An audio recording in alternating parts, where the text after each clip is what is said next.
부활의 주님께서 오늘도 예배하는 여러분들 가운데 임재하시기를 축복합니다. 오늘은 약함이 주는 유익이라는 제목으로 하나님의 말씀을 증거하겠습니다. 여러분, 이력서를 써본 경험이 있습니까? 아마 회사의 취업을 위해서 자신의 학력과 경력을 꼼꼼하게 적어서 이력서를 제출해 본 분들이 여기에도 많이 있을 겁니다. 저 역시 교회를 옮길 때마다 이력서를 썼던 기억이 납니다. 교육전도사 때부터 전임전도사, 그리고 부목사, 담임목사에 이르기까지 여러 번의 이력서를 써본 경험이 있습니다. 그 이력서를 썼던 시간들을 생각해 보면은 이왕이면은 조금 더 좋은 경력, 그리고 더 좋은 학력을 쓰고 싶은 것이 인간의 본성이 아닌가 생각을 해보았습니다. 여러분, 오늘 본문에 나오는 사도 바울의 이력서를 한번 적어본다면은 여러분 어떻겠습니까? 아마 화려한 이력서가 될 것입니다. 그래서 제가 설교 원고에 바울의 이력서를 한번 적어보았습니다. 먼저 유대교회에 있을 때의 바울의 이력서는 이러합니다. 바울은 다소라는 곳에서 로마 시민권자로 태어났습니다.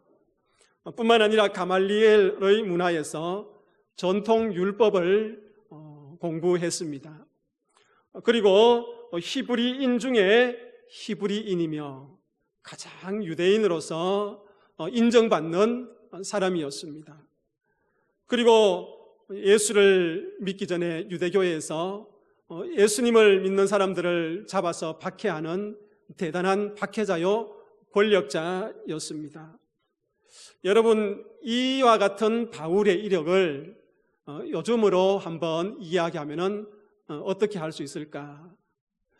여러분, 바울 같은 사람은요, 요즘으로 이야기하면은 미국 국적을 가진 사람이라 그렇게 이야기할 수 있습니다. 미국 시민권을 가졌다 할 수 있겠지요. 왜 사람들이 미국의 시민권을 가지고 싶어 합니까? 나라가 힘이 있기 때문에 그렇지 않습니까? 그래서 그 시민권을 가지고 가면은 세계 어디에 가든지 보호를 받을 수 있고 인정을 받을 수 있습니다. 바울 역시 당시의 강대국이었던 로마 시민권자였습니다. 그러니 세계 어디를 가도 바울은 보호받을 수 있는 그런 사람이었습니다. 뿐만 아니라 가말리엘의 문화에서 전통 율법을 공부했다는 것은 요즘으로 이야기하면 최고의 신학교에서 최고의 교수 밑에서 그 신학을 공부하고 하나님의 말씀을 공부했다고 할 수 있는 것입니다. 뿐만 아니라 그는 히브리인 중에 히브리인이었습니다. 여러분, 천출이 아니라 정말 뼈대 있는 가문의 출신이었습니다. 그것뿐이겠습니까?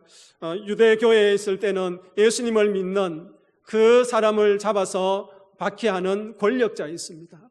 요즘으로 이야기하면 정치적인 권력도 가졌던 사람인 것입니다. 그런데 이러한 화려한 바울이었지만은 그가 다메섹 도상에서 예수님을 만난 이후에는 자신의 모든 그 화려한 이력을 두고 어떻게 표현하냐 하면은 배설물로 표현하고 있습니다. 빌립보서 3장 8절에 보면은 이 모든 것이 배설물과 같다라고 이야기하는 것입니다. 이제 또 하나, 바울이 이제 예수님을 믿고 개종한 이후의 이력은 무엇입니까? 여러분, 다메섹 도상에서 그 예수님을 만났던 그 사실 하나도 바울에게 있어서는 큰 이력이었습니다. 뿐만 아니라 셋째 하늘인 낙원에 올라갔다고 이야기하고 있습니다. 그는 셋째 하늘인 낙원에 올라가서 정말 사람의 언어로 표현할 수 없는, 사람의 언어로 들을 수 없는 그것들을 다 보고 또한 들었던 것을 이야기하고 있습니다. 그러니 여러분, 바울의 이력은요, 힘 있는 국가의 시민이었습니다. 뿐만 아니라 천국을 경험했습니다. 명문 가문의 출신이었습니다.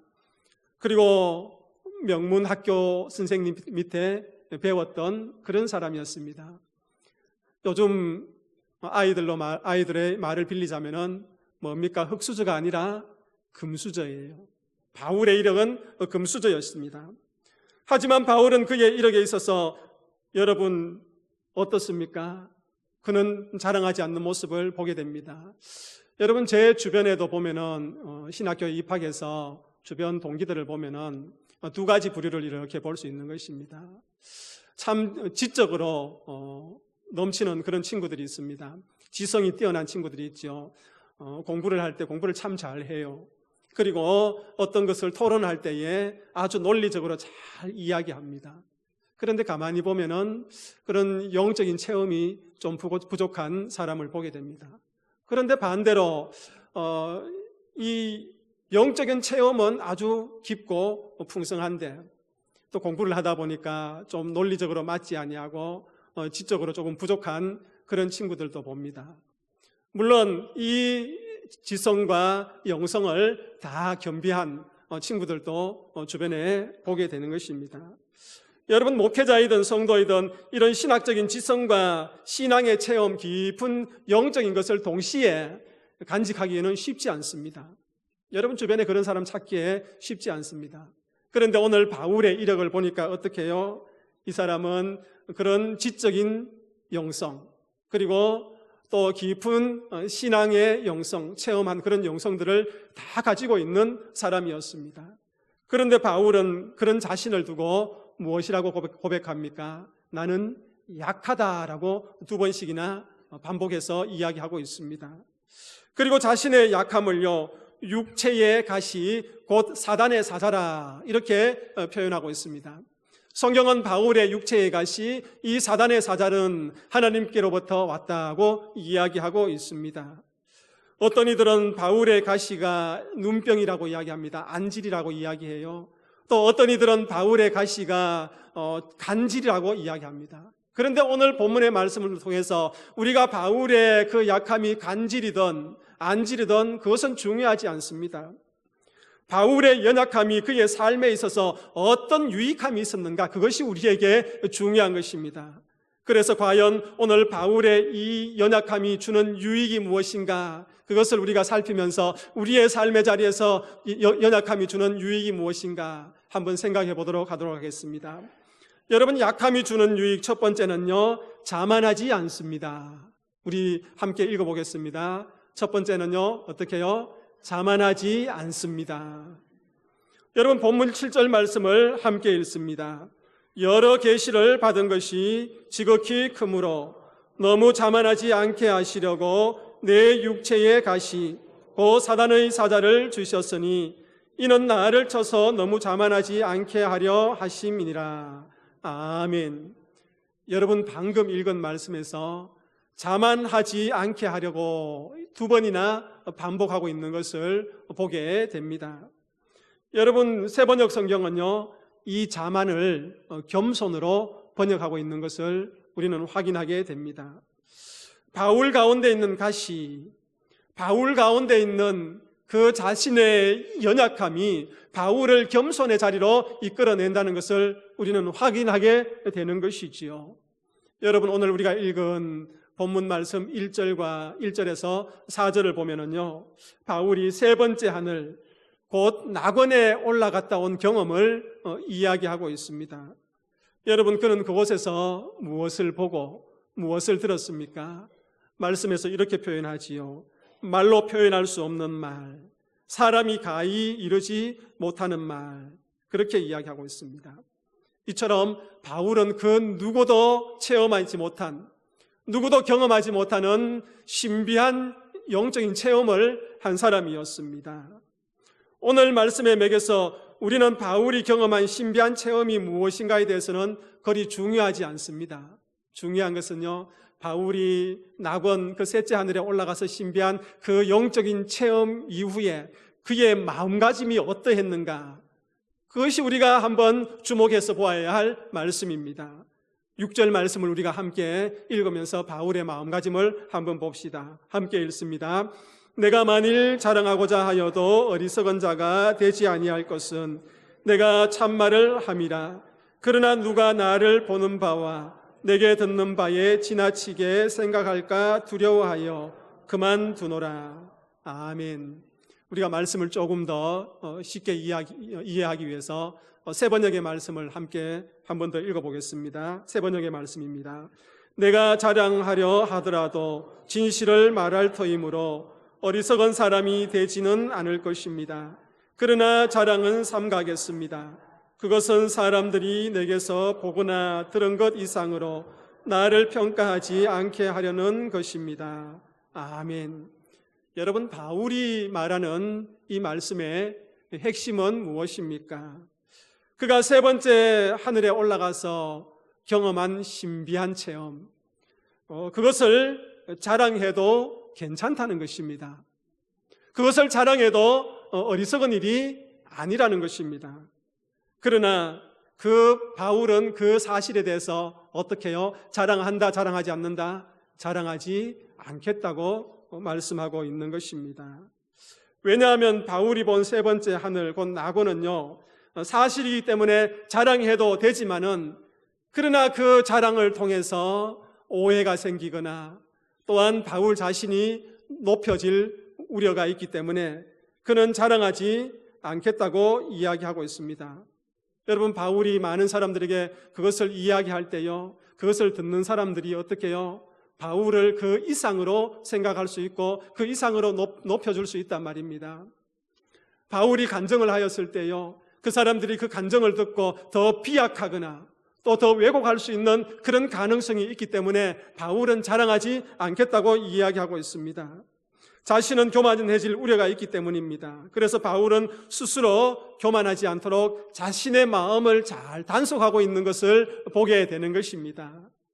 여러분, 저와 여러분들이 만약 바울처럼 되었다고 생각할 때를 한번 말해 봅시다. 바울처럼 세 번째 하늘, 곧 낙원에 가서 아주 신비한 경험을 했다고 여러분 가정을 해봅시다. 좀 더 구체적으로 이야기하면은 내가 천국에 가서 그 천국의 것들을 다 눈으로 보고 들었다고 생각합시다. 그것을 입신이라고 하지요.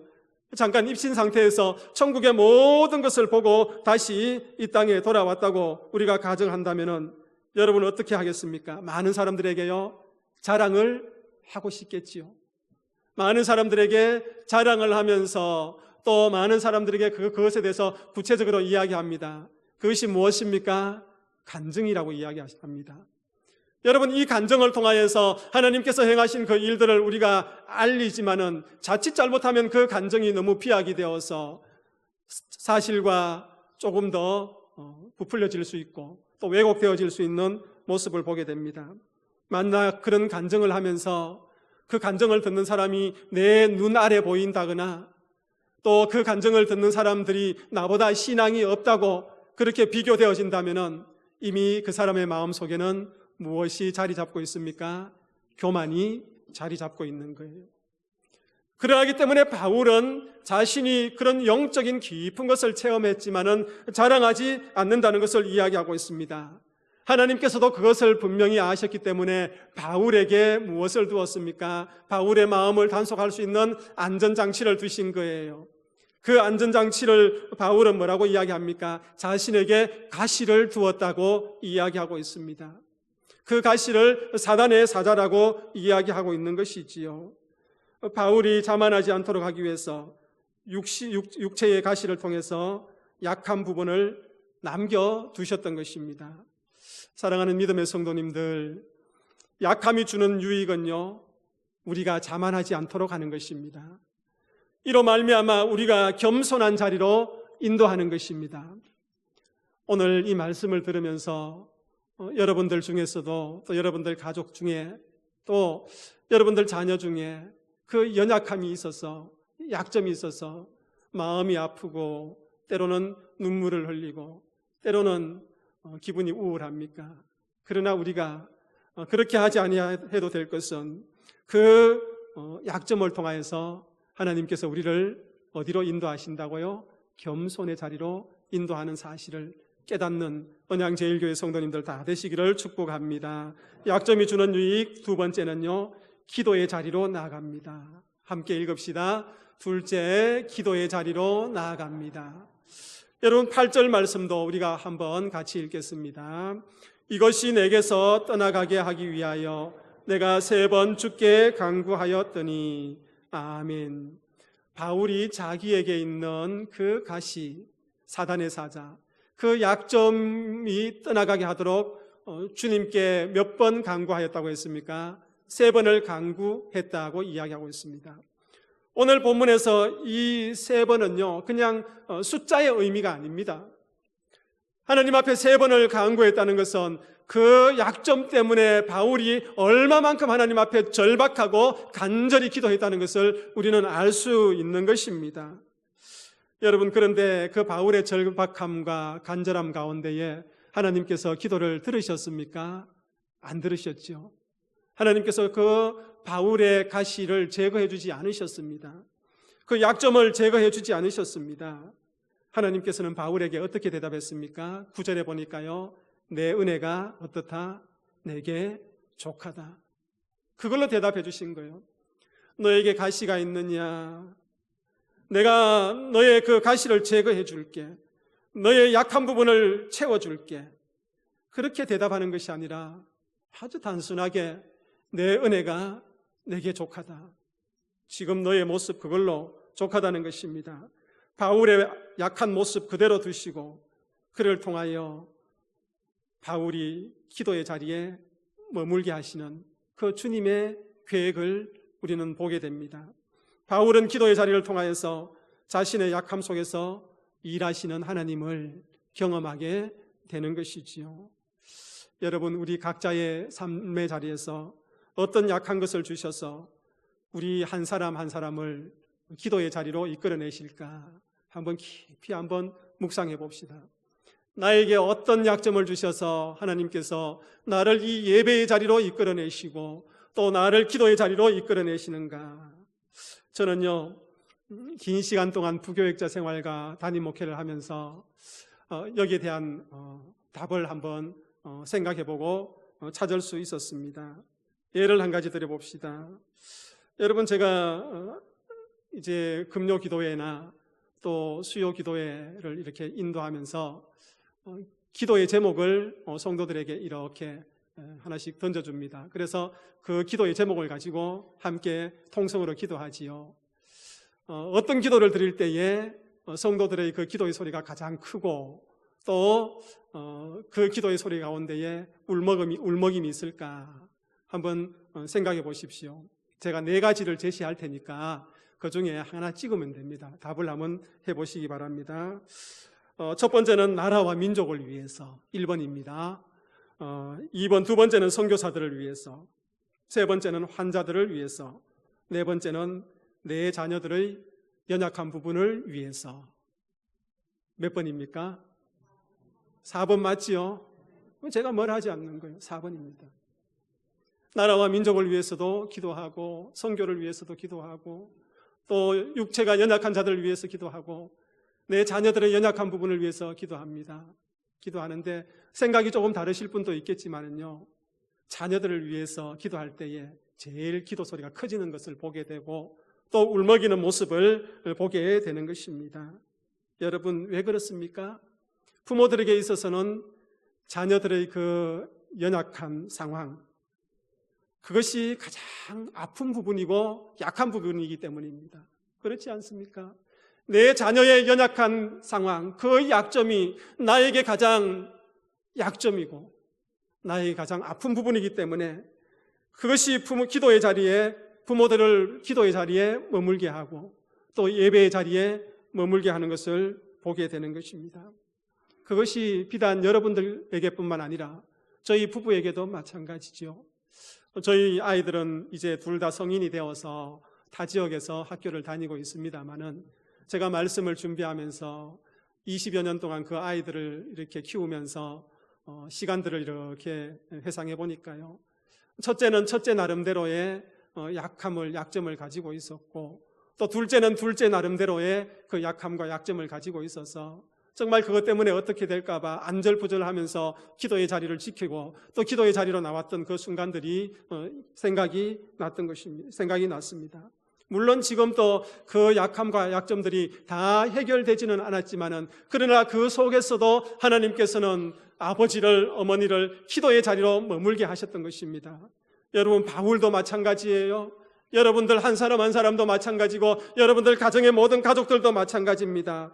우리에게 무엇이 있습니까? 약함이 있는 거예요. 약점이 있는 거예요. 그 연약함 때문에 오늘도 저와 여러분들을 하나님께서는 기도의 자리에 머물게 하시고 예배의 자리에 머물게 하시는 것입니다. 바울과 같은 약한 부분이 있습니까?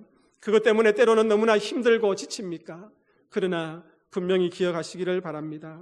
하나님께서 저와 여러분들을 기도의 자리로 이끌어내는 원동력이라는 사실을 말입니다. 그렇기 때문에 우리가 기도하는 것입니다.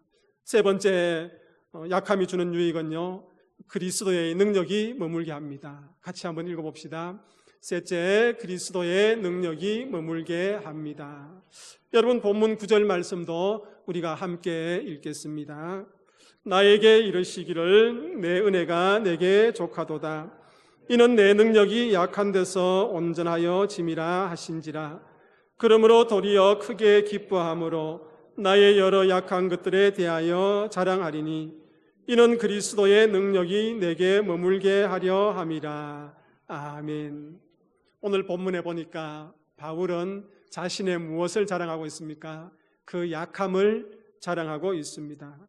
왜냐하면 그리스도의 능력이 머무는 통로이기 때문에, 나의 약함이, 그 약함 위에 그리스도의 능력이 머무는 통로이기 때문에 바울은 오늘 그 약한 부분이 많으면 많을수록 그리스도의 능력이 확고하고 변함없이 머문다는 것을 고백하고 있는 것입니다.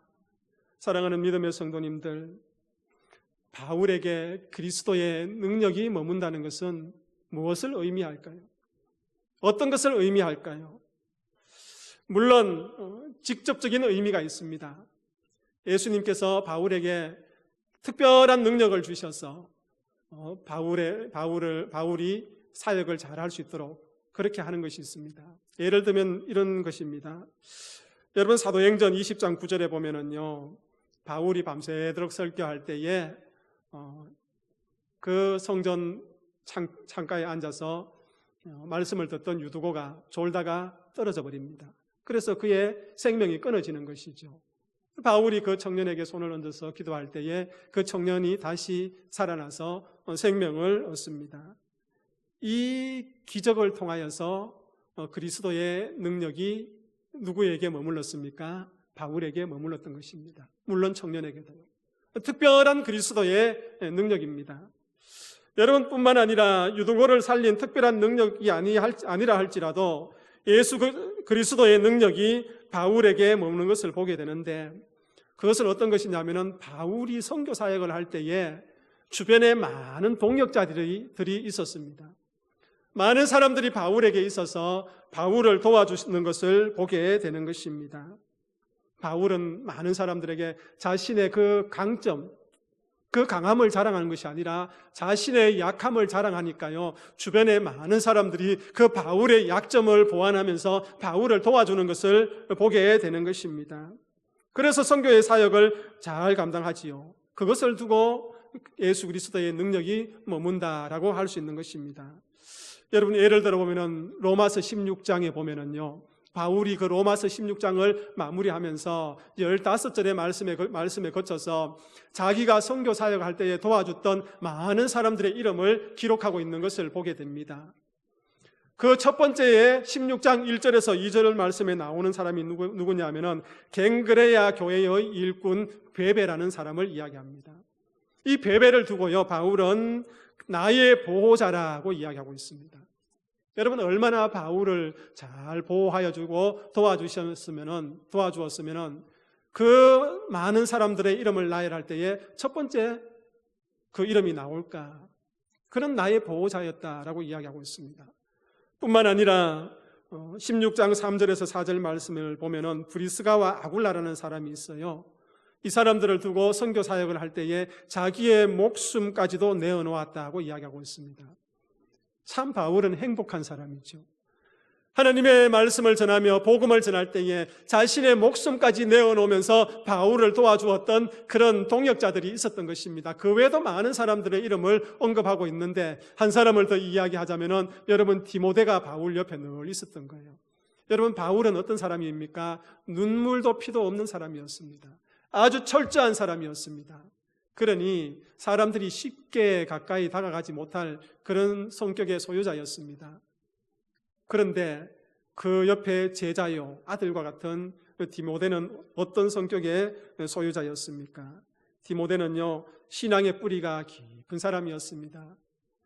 그의 외할머니 로이스와 유니게, 어머니 유니게와 그에게 신앙의 전통을 잘 이수받고 또 신앙의 뿌리가 깊은 그런 디모데였습니다. 눈물이 많은 사람이었습니다. 사람들과 관계를 잘 만들어가는 그런 관계지향적인 사람이었습니다. 그런 사람이 바울의 옆에 있으니 바울의 부족한 것을 어떻게 해요? 하나씩 다 감당하고 갈무리해 주었던 것입니다. 좋은 동역자들이었던 것이지요. 이처럼 바울의 주변에 많은 동역자들이 있었음을 보고 우리는 바울을 통하여서 어떻게 해요? 바울에게 예수 그리스도의 능력이 머물렀다. 그렇게 이야기하고 있습니다. 그러니 바울은 나의 약한 것들을 자랑하고 그 약한 것들을 자랑하는 가운데에 예수 그리스도의 능력이 여러 통로를 통해서 머물렀음을 고백하고 있는 것을 봅니다. 제가 언양제일교회를 목회하는 동안에 저에게도 바울에게 이런 동역자들이 많았던 것처럼 하나님께서 많은 동역자들을 일으켜 주실 줄 믿습니다. 그래서 그 동역자들을 통하여서 어떻게 해요? 누구의 능력이 머뭅니까? 예수 그리스도의 능력이 머무는 겁니다. 사랑하는 믿음의 성도님들, 우리의 삶을 돌아보면은 여러 가지 부족한 부분들이 많이 있을 때가 있습니다. 그것 때문에 눈물을 흘릴 때가 있지 않습니까? 하지만 우리는 그 약함으로 인해서 우울해하며 눈물 흘릴 필요가 없는 것입니다. 그 연약함을 통하여서 우리 안에 누구의 능력이 머뭅니까? 예수 그리스도의 능력이 머물기 때문입니다. 그래서 우리의 약함을 자랑할 때에 우리는 자만하지 않습니다. 그 약함을 통해서 우리가 기도의 자리로 나가게 되는 것이지요. 예수 그리스도의 능력이 우리 가운데 머물게 되는 것입니다. 그러니 저와 여러분들은 약한 사람이 아니에요. 예수 그리스도의 능력이 머물기 때문입니다. 바울은 마지막에 이렇게 고백하지 않습니까? 한번 따라하겠습니다. 내가 약한 그때에 강함이라. 이 바울의 고백이 여러분의 고백이 되기를 축복합니다. 기도하겠습니다. 내가 약한 그때에 강함이라. 이 바울의 고백이 우리 언양제일교회 공동체와 성도들의 고백이 되게 하여 주옵소서.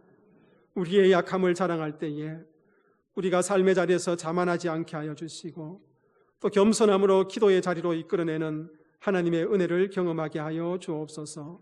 그래서 예수 그리스도의 능력이 성도들 심령과 그들의 삶의 자리와 가정에 날마다 머무는 은혜를 경험하게 하여 주옵소서.